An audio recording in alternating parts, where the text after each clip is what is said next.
저는 서울시 관리실 재난상황과 상황관리 팀장입니다. 저희가 이제 작년에 그 서울시 그 인태원에서 이제 대형 재난이 발생했는데요. 그 이후로 이제 재난 상황실을 강화하는 측면에서 소방 인력이 서울시 재난 상황실로 근무를 하게 됐어요. 그래서 제가 초대 첫 번째로 이제 거기로 이제 역할을 하게 됐는데, 아 하여튼 그런 와중에 이렇게 산불에 관해서 이렇게 저를 초대를 해 주셔서 되게 영광으로 생각합니다. 그래서 어 아까 처음에 어 교수님하고 사무처장님, 박사님하고 이렇게 그거를 이렇게 말씀하셨던 제 산불에 대해서 말씀을 하셨는데, 어 맨 처음엔 포괄적으로 하다가 되게 구체적으로 가는 것 같아요. 사실은 제가 마지막으로 이렇게 발제를 하는 것도 약간 구체성이 있어 갖고 마지막으로 하는 게 좀 다행스럽게 생각하고요. 이제 본격적으로 시작하겠습니다. 저는 이제 서울 대도시권 산림 도시 인접 지역 도시형 산불 대응 체계 방안인데요. 어 저 같은 경우는 소방의 입장에서는 도시에 있는 어 시민이나 재산 같은 경우를 이제 피해 같은 거를 최소화하기 위해서 산불을 바라볼 수밖에 없는 상황입니다. 그래서 저희가 산림 자체에 산불 산림의 자체에서 산불보다는 산림과 도시와의 인접 지역, 서로 주고받는 관계에서 시각을 바라보고 말씀드리겠습니다. 목차는 전에는 이게 제가 1919년도에 서울시 산불 TF에 참석을 했었어요. 근데 제가 그때 팀장으로 한 4 개월 정도를 TF를 운영을 했습니다. 그래서 좀 그 결과를 가지고 말씀드리겠습니다. 사실상 그간에 이제 19 년이니까 한 3-4년 정도 지났는데, 자연 현상이나 기후 현상은 그게 갑자기 변하는 것도 아니고 서서히 변하기 때문에 아직까지 굉장히 유용한 자료라고 생각합니다. 보시면은 이제 서울특별시 산림도시 인접지역 도시형 산불의 개념 정리를 하고, 최근에 도시형 산불 사례 분석 평가, 그다음에 도시형 산불 위험성 분석 평가, 그리고 대응 방안을 말씀드리겠습니다.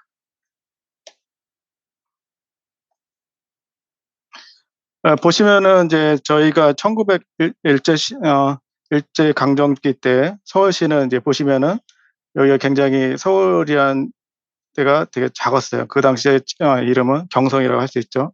점점 이제 36 년도 또 해방 이후로 서울은 계속 늘어났습니다. 그래서 본질적으로 우리가 이제 서울이라고 이제 하는 행정구역은 1963 년도 삼공화국 이후로 이게 삼공화국 어 화면이 커졌네요.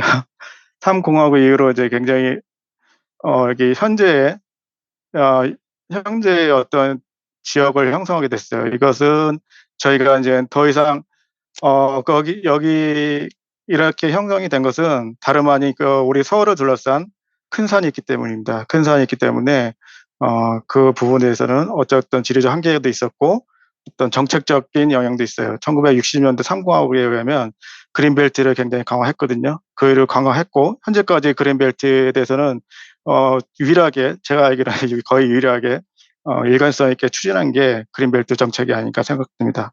보시면은 또 그린벨트 정책이 서울을 둘러서 계속 뺑 둘러 있어요. 그러니까 둘러 있기 때문에, 하지만 우리 서울의 인구는 계속 늘어났죠. 그죠? 늘어났고 도시형 건물이라든가 인구, 산업화, 굉장히 많은 사람들이 유입되기 때문에 점점 인구가 그러니까 산림 지역으로 굉장히 다가왔습니다. 그래서 산림과 정주 지역은, 우리 주거 지역은 떼널래야 떼낼 수 없는 밀접한 관계가 됐죠. 지리적으로나 여러 가지 어 음 우리가 이제 산림을 추구하는, 그러니까 그런 자연을 추구하는 그런 측면에서 굉장히 밀접한 관계가 됐습니다. 그 지리적으로, 물리적으로, 또 정서적으로 굉장히 밀접한 관계가 됐죠. 그래서 주위에는 굉장히 이제 둘레길도 만들고 그런 상황이 돼 있습니다. 그런 와중에 도시형 산불 같은 경우는 굉장히 중요하게 됐고 또 위험하게 됐습니다. 보시면은 이제 저희가 이제 그 당시에 인제 했던 그런 했던 과정인데요. 넘어가겠습니다. 도시형 산림 도시 인접 지역 도시형 산불 개념을 간단히 말씀드리겠습니다.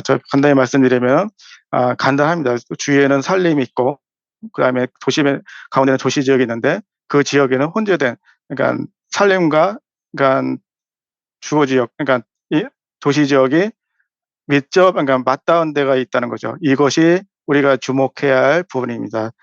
산림 도시 인접 지역인데 보면은 이제 이거는 이제 보시면은 여기가 보면은 산림이 주위에 있죠. 주위에 있는데 여기가 도시 지역이라고 보면은 이거는 뭐 실제 실 그냥 개념 설명하기 위한 사진입니다. 그래서 보면은 산재돼 있고 산림이 있고, 여기는 같은 경우는 우리나라와 같이 이거를 인제 빌딩 숲이라 보면은 산림하고 명확히 구별된 지역 있습니다. 이런 경우가 산림 도시 인접 지역이라고 할 수 있습니다.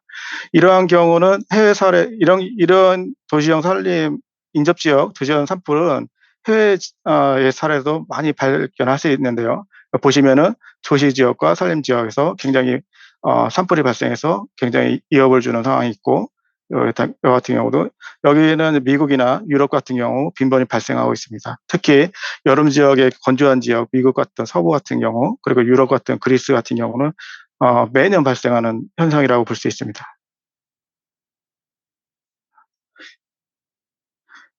보면은 도시형 산불이 딱 두 가지 유형이 있는데요. 보면은 산림에서 시작해서 도시 인접 지역으로 어 발 어 영향을 주는 도시형 산불, 그리고 도시 지역에서 발생해서 산림 지역으로 가서 인근 도시 지역을 피해를 줄 수 있는 도시형 산불을 볼 수 있습니다. 보면은 산림에서 여러 가지 요인에 의해서 발생해서 인근 도시에 피해를 주는 경우, 그리고 또 도시에서 발생했고, 그리고 비산화에 의해서, 바람 등에 의한 비산화로 의해서 산림에 영향을 주고, 또 계속 그 비산화가 유지되고, 그다음에 그 다른 지역 아니면 인근 지역, 도시 지역을 산불 영향을 피해를 주는 두 가지 유형이 있습니다. 넘기시면요. 최근 도시형 산불 사례 분석 보면요. 최근에 4월 2일 때 일왕산 인근에 이제 발생을 했는데, 그전에 더 이게 어 그전에 발생했던 도시형 산불을 이제 소개할까 합니다. 강원도에 발생한 도시형 산불인데, 이 경우는 강원도 고성군 속초시의 일원입니다. 보시면은 이제 속초 일원에 이제 도시형 산불이 발생해서 속초의 인근 도시 지역에 영향을 주는 사진이고요. 이것은 어 은평구 견본주택에서 발생했는데, 어 방풍에 의해서 비산화를 통해서 인근 북한산에 영향을 주었던 도시형 산불입니다. 따라서 우리가 이제 보면은 산불이라는 것이 단순히 산에서 시작해서 산에서 끝나는 게 아니라 어 도시에서 우리가 아까 말씀드렸듯이 정주 여건이 굉장히 산하고 굉장히 밀접하게 근접하기 때문에 두 가지를 동시에 봐야 된다는 것에 있습니다. 중요한 것은 도시형 산불도 마찬가지로 단순히 산불에서 발생했던 영향 요소가 있습니다. 요소가 있는데, 어 그러니까 산에 자체에 있는 연료, 그다음에 기후 조건이라면 온도, 강수량, 습도, 그다음에 풍향, 그러니까 바람이 되죠. 풍향과 풍속가 굉장히 중요하고요. 그다음에 지형이 있는데, 제가 여기서 중요시 여기는 것은 산림입니다. 산림 연료뿐만 아니라 도시형 연료도 굉장히 그러니까 산불을 발생시키는 굉장히 중요한 요소다, 위험한 요소다라고 말씀드리고 싶고요. 어 그래서 서울시 산불 현황을 보면은 봄이 3 월에서 5월 달에 가장 많이 발생하고요. 그다음에 겨울철, 그다음 가을철입니다. 그래서 계절별로 산불 발생 현황이 크고요. 그다음에 월별로도 3월 달에 가장 많고, 어 또 시간대별로도 오후에 많이 발생하고 있습니다. 그래서 이러한 도시형 산불을 위험 지역을 선정이 필요한데 우리가 그러니까 도시형 산불을 커버하기 위해서는 모든 지역을 우리가 인력으로나 또 예산으로 커버할 수 없습니다. 그래서 도시형 산불 위험 지역을 선정할 수밖에 없고 거기에 대한 어떤 중점 관리를 하고 그 중점 관리를 하다 보면은 많은 노하우나 그 여러 가지가 노하우나 장비나 여러 가지 갖춰진 부분이 있기 때문에 어느 정도 많은 도시형 산불을 줄일 수 있는데 저희가 인제 도시형 산불을 선정하게 된 기준이 있습니다. 기준이 있었는데 고정 요소하고 가변 요소가 있어요. 고정 요소는 우리가 당장 바꿀 수 없는 부분을 고정 요소로 했고 가변 요소는 사람의 인력이나 또 예산이나 또 여러 조직면 측면에서 이 어떤 노력에 의해서 변화시킬 수 있으면은 그런 부분에 대해서는 가변 요소로 해서 선정하게 됐는데요. 고정 요소에는 지리적 여건, 그다음에 경사도, 또 인접 지역, 거기가 산림이 혼재 있는지 접한 부분이 있는지 그런 인접지역 특성, 그다음에 소방 대상물이라면 이제 여러 가지 다중이용 시설이나 그다음에 또 노유자 시설 아니면 이염물 시설, 가스 시설 그런 부분에 위험 요소가 있는지 또 그것을 위험 고정 요소로 했습니다. 아 소방 대서물 같은 경우는 어떻게 장기적인 측면에서 볼 때는 되게 가변 요소라도 할 수 있는데 당장 그런 부분이 변하는 부분이 아니기 때문에 고정 요소로 포함시켰고요. 그다음에 가변 요소는 소방 용수가 어느 정도 있느냐, 그다음에 인접 소방서하고 거리는 어느 정도 되느냐, 출동이 나면 출동 소요 시간은 어떻게 되느냐, 그리고 또 그런 골목길이나 또 경사 지역에 소방 차량이 진입할 수 있느냐, 접근성 그런 부분을 봤습니다. 그래서 그리고 기타로 인제 산림과학원에서 자료를 받고 해서 산불 취약정 지역 정도를 요소를 해서 상중하로 나눠서 가장 위험 지역이다 하면 3 점을 주고 중간은 2 점, 그다음에 1 점을 주었습니다. 이런 부분에 대해서 인제 그뿐만 아니라 인제 여러 가지 산불 관련된 좀 경험이 많고 또 이게 또 관련 있는 분들한테 설문이나 여러 가지 중요도를 파악해서 가중치를 뒀거든요. 이때 보시면은 고정 요소는 어느 정도 이게 사람의 힘으로 하기에는 인제 한계가 있지만 장기적으로는 변화 가능성이 있기 때문에 1 점이, 그다음에 인제 가변 요소 같은 경우는 사람의 노력이나 예산, 조직 같은 경우를 투입했을 때 충분히 여건을 확보할 수 있다. 그런 측면에서 1.5, 그다음에 기타 등을 1.0으로 해서 어 위험 지역을 위험성 평가를 했습니다. 다음을 선정 지역을 보면은 인제 우리 서울시 도시와 산림 지역, 인접 지역을 인제 24개 개를 선정했고요. 또 대상은 굉장히 많았고 선정을 했는데 그 위험 등급을 어 만 어 등급을 만들었습니다. 그래서 가장 위험한 것은 A+, 그다음에 A0, A-, B+, B0, B- 이렇게 쭉 했는데 그나마 인제 쭉 계속 다 선정할 수 없고 A- 이상을 A- 이상으로 이제 위험하다 하는 것을 24개 정도 선정했습니다. 그래서 종로 소방서 관할하는 것은 6개 지역, 그다음에 은평은 2개 지역, 서대문은 1개 지역, 성북은 3개 지역, 도봉은 4개 지역, 관악이 2개 지역, 노원 4개 지역, 서촌 2개 지역으로 선정을 했는데요. 이것은 인제 저희가 인제 어떻게 보면 시간과 비용 여러 가지 제약 조건이 있기 때문에 이것을 완벽하게 위험하다 안 하다 그거를 아직 검토할 필요가 있고요. 이런 방법을 통해서 더 구체적으로 도시형 산불의 위험 지역이 어디 있는지 알고자 하는 게 가장 그런 게 중요한 것 같습니다. 이게 이 지역이 지금 현재로서는 굉장히 위험하다 그런 것은 아직 나중에 증명 검증이나 그게 또 필요한데 이런 방법을 여러 가지 방법 중에 이런 방법을 위험성 평가를 통해서 우리가 선택과 집중을 할 수 있다는 것을 보여드리고자 하는 겁니다. 그래서 이게 그 24개 이제 지역을 이렇게 구체적으로 해서 저희가 이제 산림과학원 쪽에서도 이제 자료를 받고 해서 이제 여러 가지 통해서 또 우리가 이제 소방서 관리하고 있는 소방 용수, 그다음에 지리적 요건, 그다음에 그 지형도, 경사도가 어떻게 되냐. 그래도 봐서 우리가 이제 어떤 경사도를 측정할 수 있는 어떤 장비나 그런 것은 없기 때문에 그 위성으로 해서 여러 가지 주거 지역과 인근 산림 지역, 사면 정도에서 이제 탄젠트 값으로 해서 탄젠트 값을 구해서 그 어느 경사도가 몇 도 정도를 이제 그걸 통해서 이렇게 한 거거든요. 정확한 어 현재 그것을 몇 도, 경사각이 몇 도인가를 측정한 건 아니고 그 위성을 통해서 그래서 지형과 밑변과 높이를 값을 구해서 탄젠트 값을 구해서 지형도 경사를 구했습니다. 그래서 그런 부분 좀 약간 한계가 있는데 좀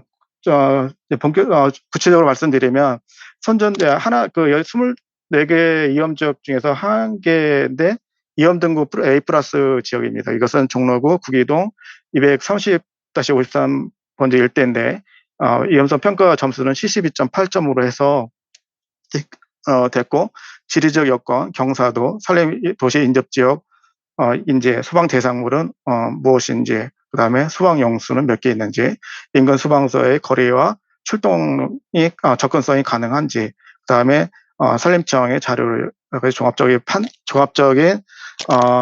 종합적인 것을 이제 포함시켜서 결국 A 플러스 이 가장 위험 지역이 높은 것을 선정했고요.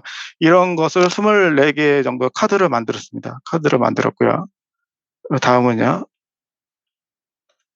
그래서 이렇게 카드를 만들었는데, 그러니까 우리가 현실적으로 위험성 평가나 여러 가지 그거를 지표를 통해서 이게 위험 지역을 발굴했다면 그에 맞는 어떤 산불 대응이 필요한 것 같은데, 우리 서울시에서 도시형 산불 컨트롤 타워가 사실은 있지는 않은 것 같아요. 않고 우리가 보통 이제 요번에 이제 인왕산 산불 같은 경우도 서대문 소방서나 산림청에서 다시 협업으로 이렇게 진압을 한 것 같은데, 어, 그것보다는 어, 계절별로 계절별 3월 달에 가장 많이 난다고 했잖아요.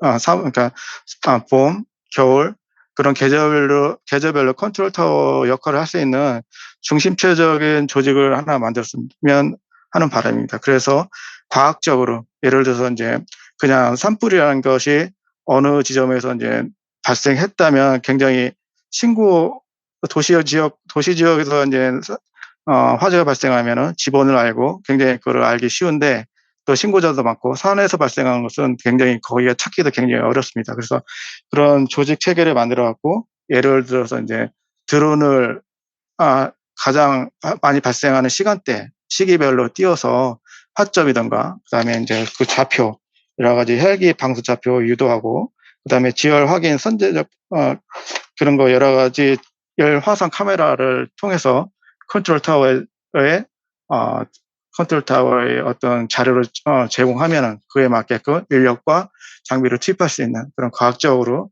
접근할 수 있는 것이 필요하고요. 그런 컨트롤 타워가 필요하고 그다음에 이제 아까 건축은 박사님이 말씀하셨듯이 생애 주기별 어떤 교육인데 그런 부분에서 전문화가 필요합니다. 그래서 우리가 산불 대응할 때도 소방이 대응할 때도 어, 그런 이제 건물 화재 같은 경우 그런 거에와 별반 없이 같은 방법으로 화재 진압을 하고 있는데 산에서 발생할 때는 그 산불은 굉장히 다른 특성이 있을 겁니다. 여러 가지 뭐 잔불 처리도 있고 지중화도 있고 굉장히 오래 계속 우리가 모르는 상태에서 계속 순소 형태로 지중화가 계속 있고 바람의 역할, 풍량 여러 가지 그런 요소를 감안한 반영된 아주 전문적인 교육이 필요하고요. 그런 의미에서 도시형 산불 대응 전문화 교육을 중점적으로 시켜야 된다고 생각됩니다. 그리고요, 다음 넘기면요. 그다음에 이제 도시형 산불 같은 경우도 우리 같은 경우는 소방 같은 경우는 소방차의 압력을 굉장히 세게 줘서 이게 어떻게든 수압을 높여서 산불로 이렇게 어, 산불을 진압하는 어떻게 보면은 되게 원시보다는 되게 힘든 과정을 거치면서 이렇게 산불을 진화하고 있습니다. 그거보다는 아까 임도나 방아림 같은 거를 미리 임도 같은 거를 선정하고 또 소방차가 압력으로서 이게 그 산불을 진화하기보다는 그에 막 곳곳에 이제 산에서 소화전이나 산불용 소화전이나 그거를 설치하고 그 산불에서 산림 임도를 이용할 수 있는 그런 차량이 아주 동력이 굉장히 세고 압력 그런 특수한 차량, 산불 차량도 소방에 좀 필요하고요. 그런 시설 장비도 갖출 필요성이 있고요. 이거 보시면은 잠깐만요. 우회 잠깐 보시면은 여기 인력으로서 그 많은 장비를 여러 사람이 산에 굉장히 높은 경사들을 끌고 가잖아요. 이런 경우는 되게 한계가 있고요. 이런 것보다는 더 뭔가 좀 과학적으로 또 첨단 그러니까 장비적으로 어떤 고도화시킬 필요성이 있다고 봅니다. 이런 부분 사실 필요하긴 한데 어 그에 못지않게 장비 고도화 그런 부분이 필요하다고 생각합니다. 넘기면요.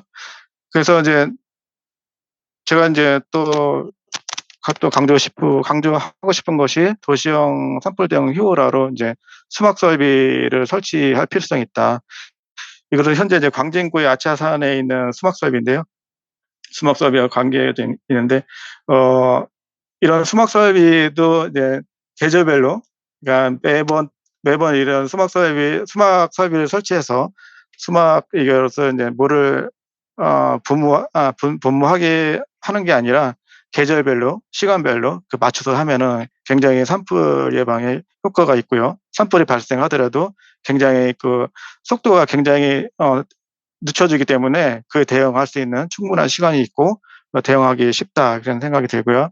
그래서 우리가 인제 수막설 시설에 필요한 대상을 한 몇 가지를 저희가 선정을 했어요. 이게 이것은 아까 이연성 평가를 통해서 여러 가지 지표 그러니까 변수나 고정 변수, 가변 변수를 종합해서 이게 통해서 이게 만든 건데 그것은 인제 어떤 그렇게 하면 좋겠다는 과학적인 방법을 제시한 거지 그것이 반드시 위험 지역이다 그래서 약간 더 이렇게 과학적으로 검증할 필요성이 있는데 그런 지역이 선정됐으면 이런 지역에 도시 지역에 또 인명이나 재산 피해를 줄이기 위해서 이런 수막 선별을 설치하면은 굉장히 효과가 있지 않나 생각됩니다. 보시면은 여기서 보시면은 우리가 인제 수막설비 설치 위치를 어떻게 하느냐. 사방에 산림 지역으로 인제 둘러싸여 있는데 수막식을 360도 도시를 그러니까 인근 지역을 다 둘러싸여서 쌓아서 수막설비를 할 것이냐 그런 것이 아니라 아까 보면은 인제 봄철에 남서풍이 부는데 풍향하고 풍속 그다음에 인제 경사도를 보는 거죠. 그러니까 인근 지역에 경사도가 몇 도에서 해서 만약에 발생했을 때 어느 정도 속도로 인근 지역에 영향을 줄 것인가. 만약에 어 산림 지역하고 되게 가까운데 만약에 남서풍이 불 때 봄인 것을 가정한 거죠. 남서풍이 불 때는 반대로 방향이 불기 때문에 '인근 지역에 영향을 덜 받겠다.' 하는 곳은 수막 설비를 설치할 필요가 없죠. 그죠? 하지만南서풍이 부는데 건조한 바람이 부는데 그런 건조한 바람이 부는데 인근 지역에 영향을 줄 수 있다. 그런 풍향과 또 어떻게 보면 경사도가 맞다. 그러면 그런 지역에 수막 설비를 설치하면은 적은 비용이 아니라 어느 정도 인제 비용 측면에서도 비용 측면이나 어떤 효율적인 측면에서 굉장히 유용하다고 보고요. 그런 측면에서 수막 설비를 어떻게 설치하는 것인가를 여러 가지 기후 조건이나 여러 가지 상황적, 도시적 여러 가지 또 어 소방 대상물 그런 부분들을 다 감안해서 이렇게 적용하면은 굉장히 좀 효과적이지 않을까 생각됩니다. 만약에 이러한 부분에 대해서 산불이라는 게 인제 어떻게 보면은 그렇게 발생하면 굉장히 크게 느껴지는데 어떻게 도시 내에서 건물 화재 발생하는 것보다 굉장히 빈도가 낮기 때문에 어떻게 보면은 되게 사람들이 관리적 측면에서 좀 어려운 측면이 있지만 이런 측면에서 과학적으로 좀 접근하면은 굉장히 좀 그러니까 이런 거 부분에 되게 어려운 부분 여러 가지 광범위학 때문에 굉장히 어려운 부분이 있는데 이렇게 어떤 과학적으로 접근하면은 좀 꼭 필요한 부분에 대해서 이렇게 어떤 대비가 되지 않을까 이렇게 생각됩니다. 보면은 우리가 인제 산불의 효율화 차원에서 아까 권충구 박사님이 말씀을 하셨듯이 방염제 정도 필요하고요. 물로 끄는 거보다는 여러 가지 방염제 뭐 여러 가지 그 첨가제가 있습니다. 그 부분에 대해서 어 그런 효율적인 방음제를 사용할 필요가 있는데 문제는 그 비용이겠죠. 그죠? 잘 쓰지 않기 때문에 단가가 굉장히 비쌉니다. 그래서 그런 것은 국가나 대도시권 정부에서 어떤 보조금을 지급해서 인근 산림 그러니까 소방서나 그 구비할 그러니까 소방서나 어떤 그런 부분에 이제 구비를 해 놓으면은 굉장히 또 효율성이 있고요. 어 물이라는 것은 되게 냉각 효과도 굉장히 좋지만 약간 이게 문제는 있어요. 왜냐면 인제 그 지중화나 여러 가지 산림 같은 경우는 굉장히 나무로 둘러싸였기 때문에 물의 침투력은 되게 그렇게 냉각 효과는 되게 크지만 침투력은 좀 약하다는 거죠. 그 부분에서 해결할 수 있는 것은 특수한 방염제인데 그런 부분에서는 인제 비용 측면에서는 국가에서 이제 보조를 해 주는 것이 맞다고 보는데 그런 부분이 해결됐으면 좋겠습니다. 그거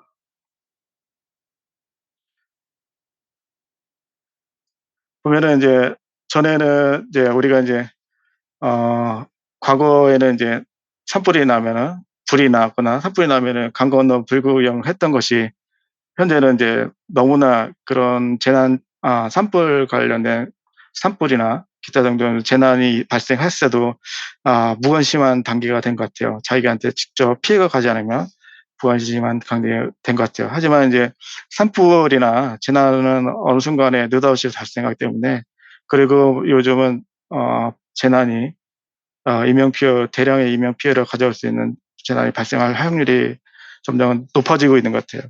그렇기 때문에 우리가 혹시 그러니까 산불이 뭐 전 도시 지역을 휩쓸 것 같은 그런 일이 발생하지 않을 거라는 것은 누가 장담을 할 수 있겠습니까? 그래서 그런 어떤 미래재난, 어떤 대형 미래재난이 우리가 상상할 수 없는 미래재난이 발생할 수 있을 수도 있겠다 그런 마음을 가지고 도시형 산불에 대해서 경각심을 가지고 대응을 해야 될 것 같아요. 그래서 그런 부분에 대해서는 시기적으로 그러니까 사 봄철이나 가을철 시기적으로만 관심이 갖는 게 아니라 1년 내내 관심을 갖고 특정한 계절별로 대비를 철저히 하는 게 중요한 것 같습니다. 제가 어 소방 쪽에 인제 건물 화재나 도시에 발생하는 산불 그러니까 화재를 집중하다 보니까 산불도 굉장히 되게 그러니까 관계가 있지만 그래도 뭐 제 나름대로 생각한 부분에서 이제 말씀을 드렸습니다. 시간이 다 됐나요? 네. 이상 마치겠습니다.